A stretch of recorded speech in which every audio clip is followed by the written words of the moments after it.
He took in an alien girl without knowing her mating season was deadly. Ethan had always preferred quiet. Out on the edge of the galaxy, on a small frontier planet called Turin 7, life was harsh, lonely, and demanding. The planet's skies were a dull orange, streaked with brown clouds, and storms could arrive without warning. Most people avoided Turin 7. It was too far from trade routes and too dangerous for ordinary life. But for Ethan, it was perfect. He liked solitude, the chance to work with his hands, and the freedom to fix whatever came to his small workshop. His home was a sturdy structure made of reinforced metal panels, half buried in the rocky soil. Inside, it smelled faintly of oil and ozone from all the engines and machines he worked on. Spare parts and tools covered almost every surface. Despite the clutter, everything had its place. Ethan liked order. It helped him focus. On this day, he was fixing a small cargo shuttle engine. Sparks flew from his welding torch, and he wiped sweat from his brow. The silence of the workshop was comforting, broken only by the low hum of machines. He liked it, peaceful, safe, until the storm came. The wind outside howled like a living thing, shaking the walls of his home. Ethan frowned and glanced at the sensors. A dust storm was forming faster than usual. He wiped his hands and went outside to secure his equipment. That's when he saw it, a movement in the swirling orange haze. At first he thought it was a small animal, maybe one of the native Turin 7 scavengers. But as he squinted through the dust, he saw a figure struggling against the wind. Small, pale, almost glowing in the dim light. Ethan's heart skipped. It wasn't a native animal. It was alive. He ran, bracing himself against the storm. The figure was falling, tumbling over rocks and sand, arms flailing. Ethan reached it and grabbed the small body just before it hit a jagged stone. The being gasped, a strange, high-pitched sound like no human he had ever heard. "Are you okay?" Ethan asked, unsure if she could understand him. The girl looked up at him. Her eyes were large, shining with a strange silver light. Her skin was pale, almost translucent, and faint markings ran along her arms. She looked fragile, yet there was a strange energy about her, like a quiet, hidden power. She didn't speak. She just blinked at him, trembling. Ethan noticed blood on her arm and a few scratches on her face. His instincts took over. He carried her inside his home, shielding her from the storm. She didn't resist, only curling slightly against his chest, her body light and warm. Ethan set her down gently on a cot he had in the corner of the workshop. "Hang on," he said. "I'll help you." He cleaned her wounds with antiseptic and wrapped them in clean bandages. Her breathing was uneven, but she seemed to trust him. That was unusual. Most creatures, alien or not, would panic when trapped. But she just stared at him with those strange silver eyes like she was studying him. Ethan frowned. He didn't know much about alien species. He had repaired ships from dozens of worlds, but this one was unfamiliar. He had never seen anyone like her. Not in books, not in databases, not even in the few official records he had access to. "What are you?" he asked softly, not expecting an answer. She didn't speak. She only tilted her head as if considering the question. Then she made a sound. Not words, just a soft hum. It was almost musical. Ethan had no idea if it was communication or just instinct. He brought her some water. She drank slowly, careful. Then she touched his hand, brushing her fingers over his palm. There was something strange, almost electric about the contact. Ethan felt a shiver, but he shook it off.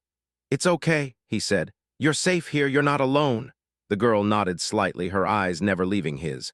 For a moment, Ethan felt something he couldn't explain. Concern, curiosity, something deeper like a connection. He shook his head. No, he was just being kind, that was all. The storm raged outside for hours, trapping them together. Ethan worked on keeping the workshop warm.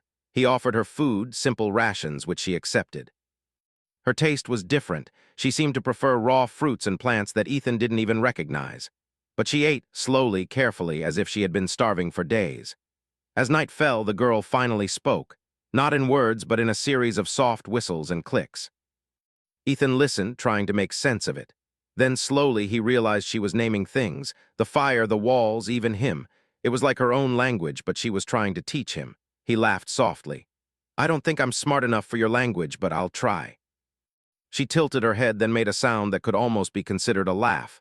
It made Ethan's chest warm. He realized he hadn't felt such joy in years, maybe even a decade. Days passed. Ethan helped her recover. He built a small shelter attached to his home, giving her space while keeping her close enough that he could watch her. She explored cautiously, touching machines, tools, even the small garden he had started outside. She was curious, clever, and surprisingly strong for her size. Ethan noticed strange things, though. At times, her pupils would dilate and her body would shiver uncontrollably. She would sometimes fix her gaze on him for long moments, making him uneasy. At first, he thought it was fear or gratitude, but then he realized it was. Something about her biology was affecting him. He didn't understand it, and he didn't want to think about it. He focused on practical matters: food, shelter, safety. But at night, he sometimes caught himself staring at her, feeling drawn.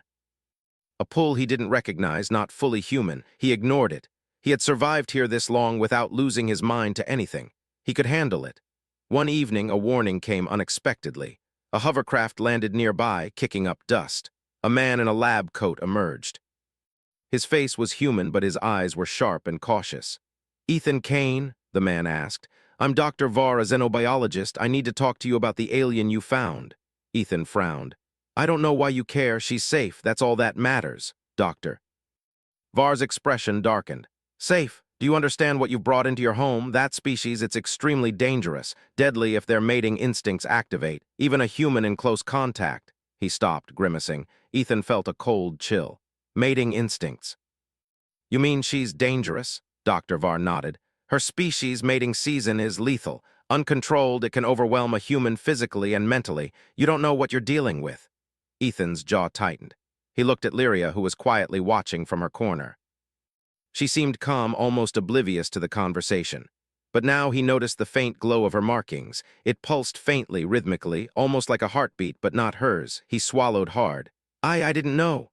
"You couldn't have," Dr. Var said, "but now you do. You need to be careful. One wrong move and it could be fatal for both of you." Ethan nodded, though fear began to creep in. He had taken her in to help, to save her, but he had no idea of the danger he was in. Still, he couldn't turn her away, not after she had trusted him. "You'll teach me," he said quietly to Dr. Var, "everything I need to know. I won't let anything happen to her." Dr. Var sighed. "You're brave, but maybe too brave. This isn't just about courage. You're dealing with biology that evolved to survive in deadly ways.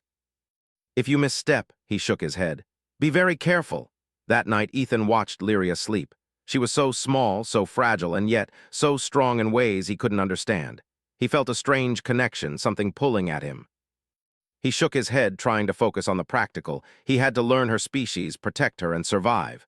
But deep inside, he knew nothing would ever be simple. Something in Lyria's presence was already changing him.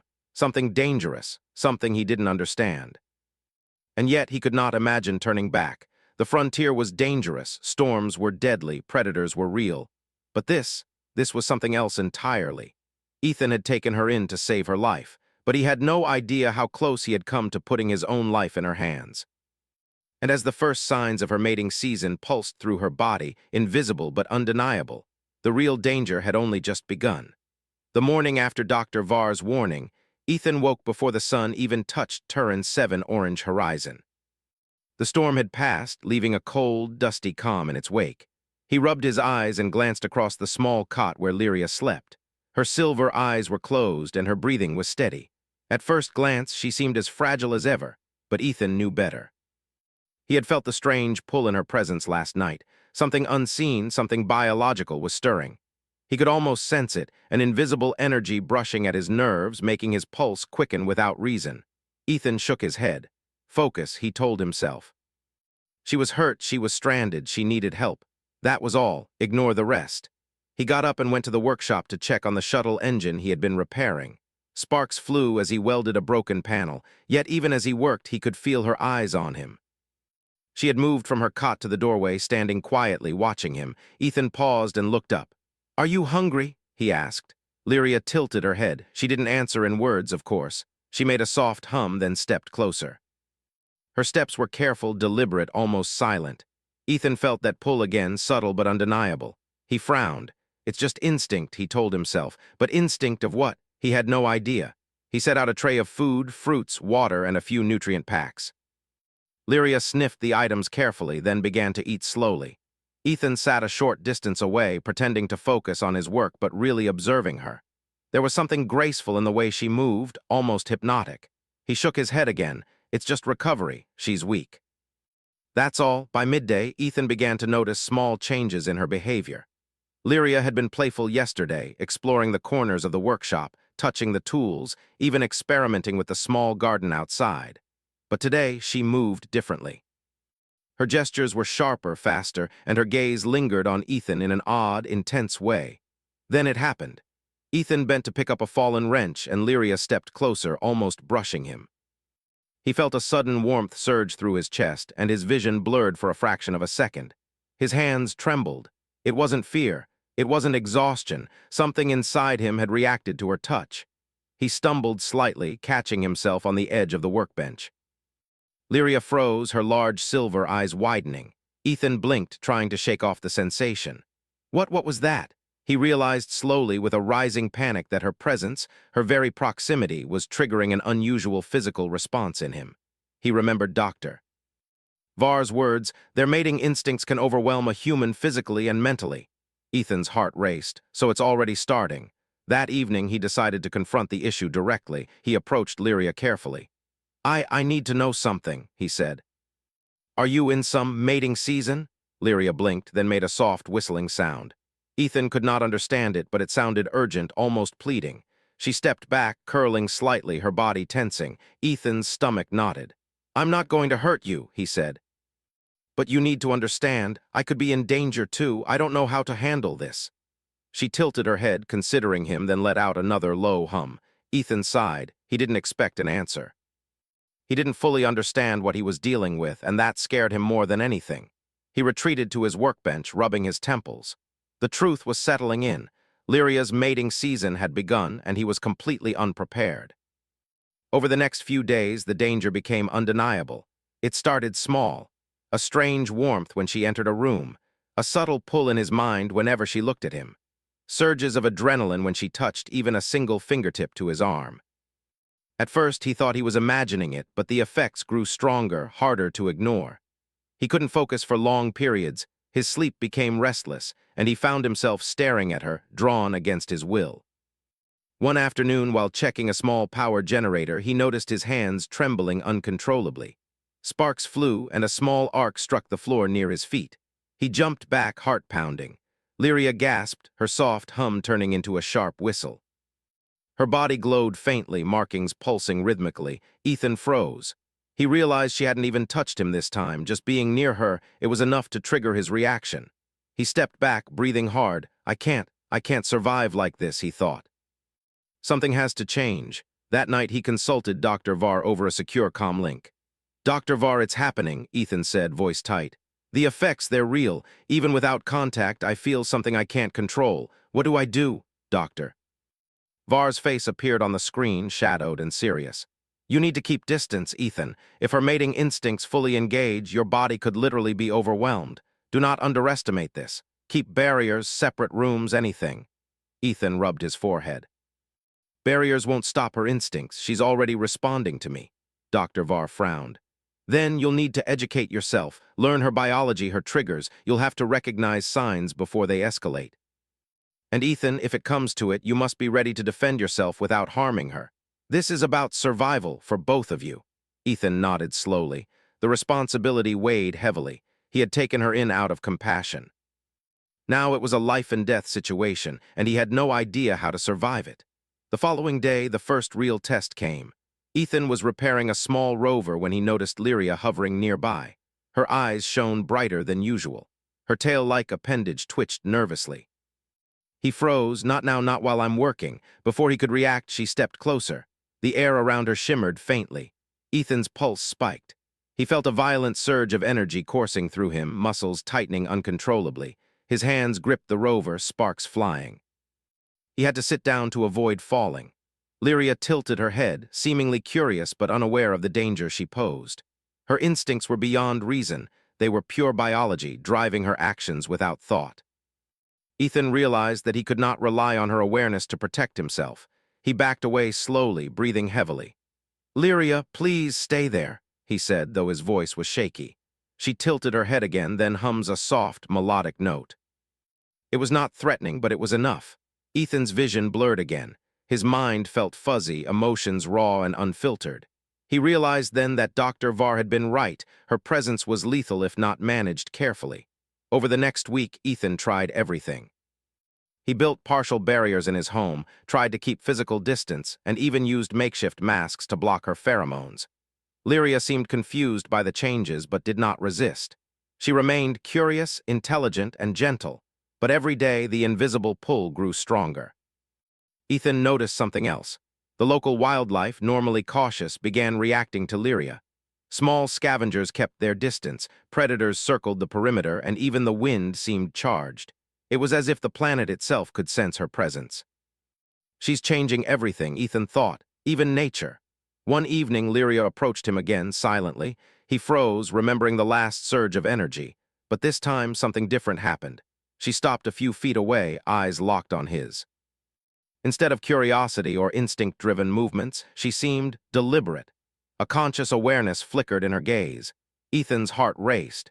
He realized she was beginning to recognize him not just as a target for her instincts, but as a being she could trust. That realization gave him hope, but also fear, because if she truly bonded with him, the intensity of her instincts could become unstoppable. He swallowed hard. "Lyria, I need to understand you. I need to survive this." She made a soft, whistling sound, almost like agreement. And for the first time, Ethan felt that survival might not only depend on caution, but on understanding and cooperation. As part 2 drew to a close, Ethan was exhausted, emotionally and physically. He had seen the first real signs of her deadly mating season, survived the initial surges, and begun to recognize her intelligence. But the danger had only grown. He knew the coming days would demand every ounce of human ingenuity, courage, and empathy he could summon. One misstep could be fatal, and yet turning away was impossible. He glanced at Lyria, who watched him quietly, almost peacefully. Despite the danger, Ethan felt a strange certainty. He would find a way. He had to, not just for him, but for her. And somewhere deep in the shadows of Turin 7, unseen eyes watched the pair. Predators, curious and deadly, sensed the change. The storm of biology, instinct, and human courage was only beginning. End of part 2, hook for part 3. The next surge could be fatal, and Lyria may not even realize the threat she poses. Ethan woke to the faint hum of Turin 7 twin suns rising over the jagged horizon. The winds had settled, but the air was thick with a strange electricity. He could feel it immediately. His chest tightened, his pulse quickened, and his mind felt sharper and more alert. He knew why. Lyria had stirred overnight. Her mating season was progressing faster than he had anticipated. Every subtle change in her behavior now had a direct effect on him. Just being in the same room as her sent waves of energy through his body. His muscles tensed involuntarily, and his mind felt caught in a strange tug-of-war between reason and something primal he didn't fully understand. He rubbed his face, trying to clear the fog of sensation. "I have to stay focused," he told himself. "I cannot let this get out of control." But today, staying focused would be far more difficult than anything he had faced before.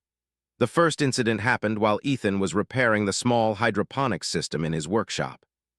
He bent over the water pipes, adjusting valves and checking pumps, when he sensed Lyria moving behind him. He didn't turn immediately.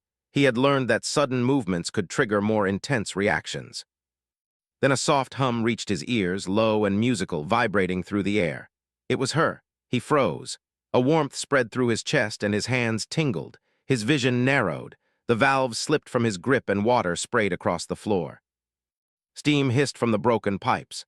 Lyria stepped closer, curious, tilting her head. Her silver eyes shone with what appeared to be innocence, but Ethan knew better. Every instinct in him screamed that her presence now carried dangerous consequences. He stumbled back, grasping the workbench for support. Sparks flew from a nearby tool he had left plugged in. Lyria's ears, or whatever they were, twitched. She made a soft, chirping sound, not threatening, not aggressive, but intoxicating in a way Ethan could not explain. He realized then that he could not rely on distance alone.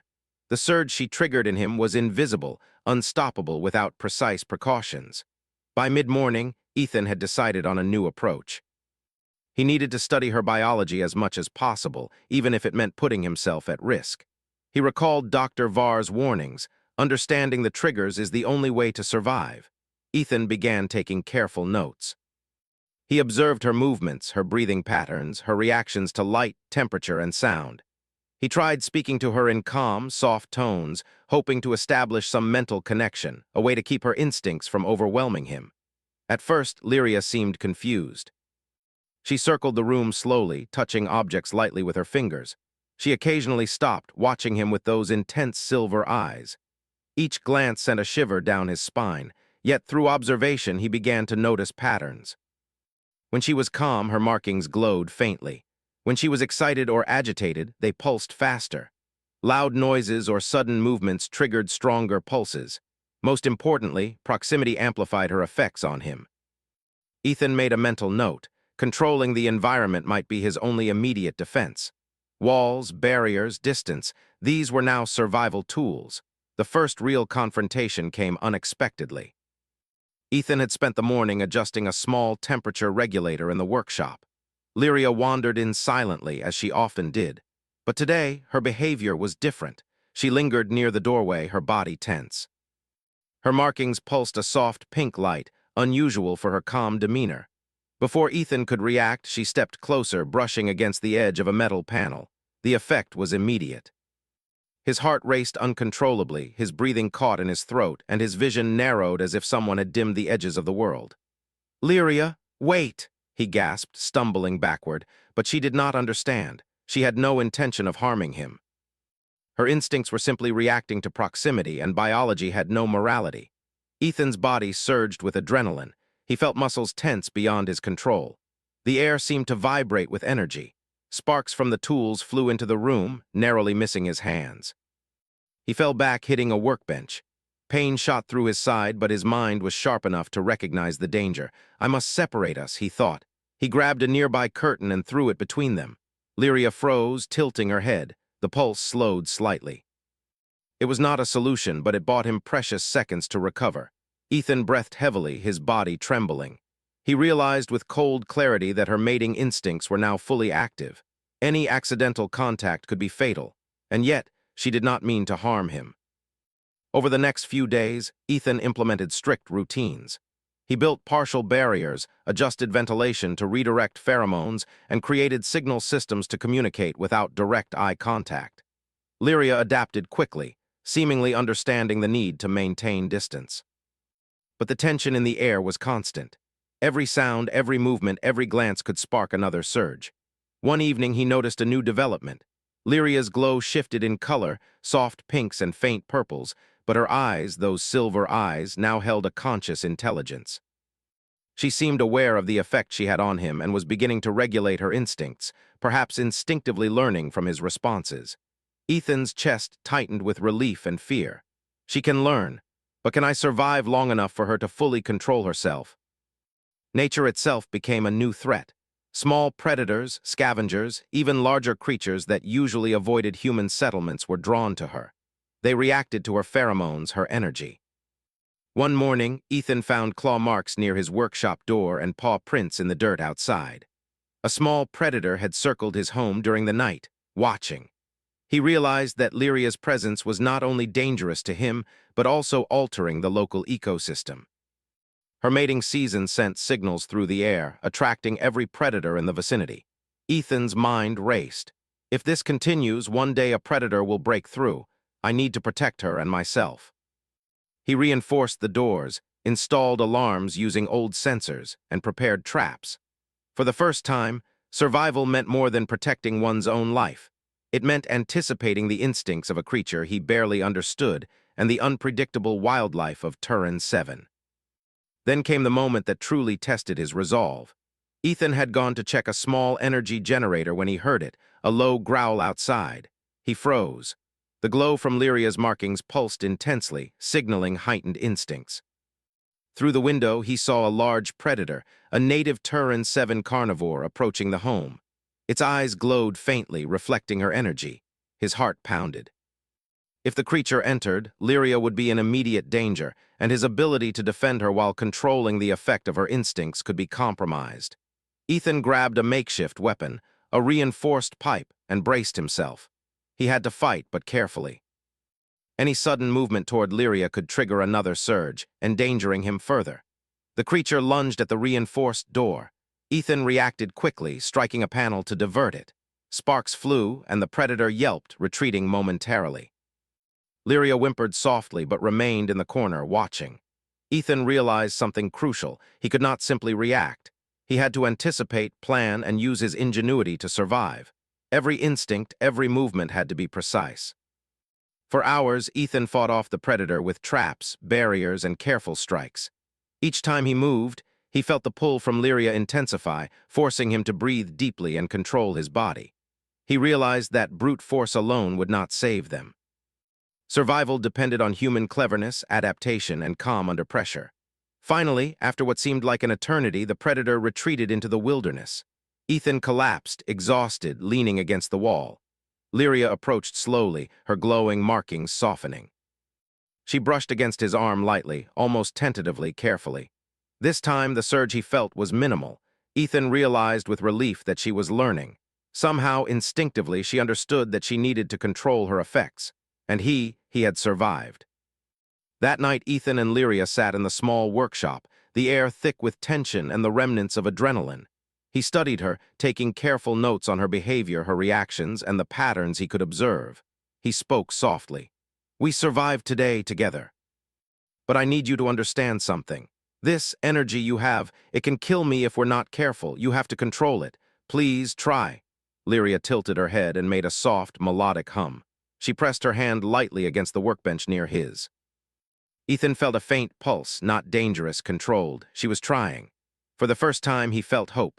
Survival was possible, but only if both of them continued to learn, adapt, and cooperate. As Part 3 drew to a close, Ethan understood that the full mating season was underway. The danger was no longer subtle. Every action, every glance, every step could trigger a deadly surge. Yet amid the threat, a fragile bond had begun to form. Lyria was not merely instinct. She was intelligent, aware, and capable of learning. And Ethan, he was human, resourceful, and determined to survive. But the future was uncertain. The mating season would intensify, predators would be drawn, and one misstep could be fatal. He glanced at Lyria, who watched him with quiet intelligence, and made a silent promise. He would protect her no matter the danger. And somehow he would survive. End of Part 3, hook for Part 4. Lyria's instincts are growing stronger, and the surrounding wildlife has begun reacting to her. Ethan must use human ingenuity, strategy, and cooperation to survive the escalating dangers. One mistake could end both their lives, and the challenges ahead will test the limits of his courage and intellect. Ethan had survived the first real surge of Lyria's mating season. The predator attack had tested his strength, his intelligence, and his patience. But it had also taught him something crucial. Survival depended not only on keeping distance, but on understanding her biology and instincts. Now he needed a plan. He began the day early, waking before the orange glow of Turin's 7 twin suns. Lyria lay curled on her cot, her body softly glowing with faint silver patterns. Even in her sleep, he could feel the subtle energy she emitted. His chest tightened. "I cannot let this overwhelm me. I have to be ready." He approached her carefully, speaking in low tones. "Lyria, we need to work together. I need to understand your body, your instincts, before it's too late." She stirred and opened her silver eyes, watching him carefully. She tilted her head, as if listening and trying to understand. Ethan nodded, taking it as a sign she was willing to cooperate. The first step was observation. He had kept logs of her behavior over the past week, how her markings changed, how she reacted to light, sound, temperature, and proximity. Now he took it further. He set up a small, reinforced chamber inside his workshop. It was just big enough for her to move, but contained enough barriers and distance markers for him to monitor her safely. Sensors monitored temperature, movement, and even minor changes in the air that might indicate pheromone release. Lyria watched quietly as he worked. She seemed curious, stepping forward cautiously, then stopping when she saw the boundaries he had built. She hummed softly, a sound Ethan had begun to recognize as one of her moods, cautious and thoughtful. He nodded. "Good, stay there for now. I'll explain what I'm doing."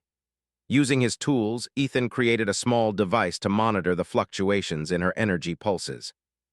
He didn't fully understand her biology, but he could measure the glow of her markings and the rate of her breathing. He compared these to his own physical responses, heart rate, adrenaline, and tremors. It was complicated. Every time he got closer, even for observation, he felt a pull in his chest, a strange surge of power through his body. But he forced himself to focus. He had survived before by keeping calm. Now he needed to learn patterns so he could anticipate dangerous surges before they became lethal. He spent hours taking notes. Lyria remained mostly still, observing him with silver eyes that seemed to understand the gravity of the situation. Occasionally, she would step forward, testing boundaries, then retreat. Ethan realized she was learning from him as well. We're teaching each other survival, he thought. Not just me, but her too. By midday, he attempted the first real experiment. He approached slowly, holding a reflective panel to measure the glow of her markings and to reduce direct contact. Lyria tensed, her markings pulsing faint pink and silver. Ethan spoke calmly. "I'm not going to touch you, I just need to see your patterns." She made a soft whistle, tilting her head. The pulse in her body slowed slightly, almost in response to his calm tone. Ethan's heart surged with relief. She can learn control. She wants to help. It was a breakthrough. He realized that intelligence and empathy could override pure instinct, at least partially. Her species was powerful, dangerous, and driven by biology, but not mindless. And humans had the ability to adapt, to reason, to survive in ways her instincts alone could not predict. This was humanity's edge, but the danger remained real. By afternoon, Lyria's full mating season began to manifest in more intense ways. The soft pulls in his chest became sudden surges of energy that threatened to overwhelm him. His muscles tightened involuntarily. His vision blurred, and for brief moments he felt a strange dizziness that made him stumble. He staggered back, hitting the wall of his workshop. Lyria froze, startled by his sudden movement. She stepped toward him, her voice a soft series of hums, not threatening but filled with concern. Ethan took a deep breath. No panic. He forced himself to calm his body, speaking softly. "It's okay, Lyria, I'm fine. You're not in danger either, just stay there." She hesitated, then backed off slightly. Her pulse dimmed to a soft silver glow. Ethan realized something important. She was capable of self-regulation, at least partially. The same instincts that could have killed him could now be tamed with patience, empathy, and understanding. The next days were a mix of learning, trial, and error. Ethan adjusted his techniques constantly. He experimented with environmental cues, light, temperature, and sound. Lyria responded remarkably, slowly learning to manage her energy outputs, to suppress the surges when he was nearby. It was exhausting for both of them.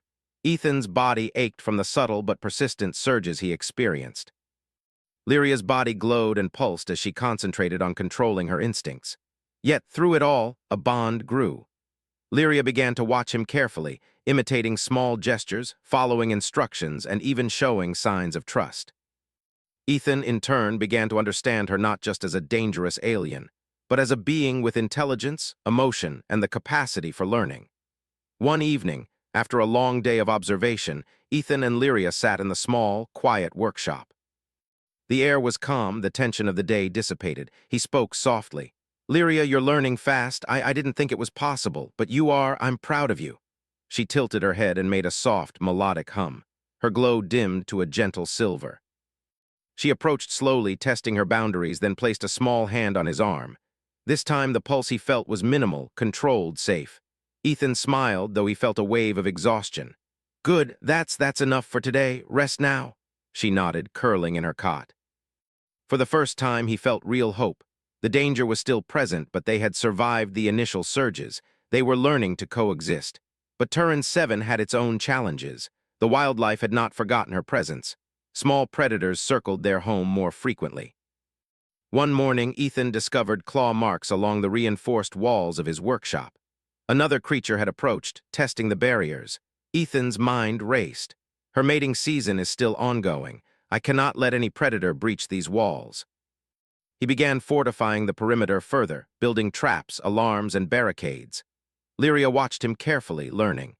She began assisting him in small ways, moving supplies, nudging panels into place, even warning him when her glow pulsed from external stimuli. Ethan realized that their cooperation extended beyond instincts. She was learning to trust him, and he was learning to rely on her awareness. Together, they were stronger than either alone. Then came the final test of trust. One night, a storm arrived. Not a dust storm, but a strange electrical storm unique to Turin 7. The wind howled, lightning struck, and the entire region shook. Lyria's instincts flared in response. The glow of her body intensified, her movements became erratic. Ethan knew that if she panicked, her instincts could overwhelm both of them. He approached slowly, speaking softly, holding up a reflective panel to block direct energy. "Lyria, it's okay. Focus. Calm. You can control this." She paused, listening to his voice. Slowly, deliberately, she began to regulate her energy. The pulsing slowed. Her movements softened. She leaned slightly against the barrier, using it as a stabilizer. Ethan exhaled, relief flooding him. "We did it. We survived the surge." The storm raged outside, but inside the workshop, calm returned. Lyria curled up in her cot, her glow soft and gentle. Ethan sat nearby, exhausted but triumphant. They had faced one of the deadliest aspects of her mating season and survived. As Part 4 drew to a close, Ethan realized something profound. Lyria was not just dangerous biology. She was intelligent, adaptable, and capable of trust. And humans were capable of understanding, empathy, and ingenuity. Together, they had survived what could have killed either alone. But the mating season was not over. The dangers of Turin 7, the unpredictability of her instincts, and the ever-present wildlife ensured that every day remained a test of courage, intelligence, and cooperation. Ethan glanced at Lyria, softly glowing in the corner, and made a silent promise. He would protect her, teach her, and survive alongside her, no matter what came next. And he knew, deep down, that the next challenges would test them both in ways even more dangerous than anything they had faced. End of Part 4, hook for Part 5. Ethan must now find a permanent solution to protect both of them, and in doing so, their bond may grow stronger than instinct alone. The final challenge is coming, and survival will demand courage, ingenuity, and trust like never before.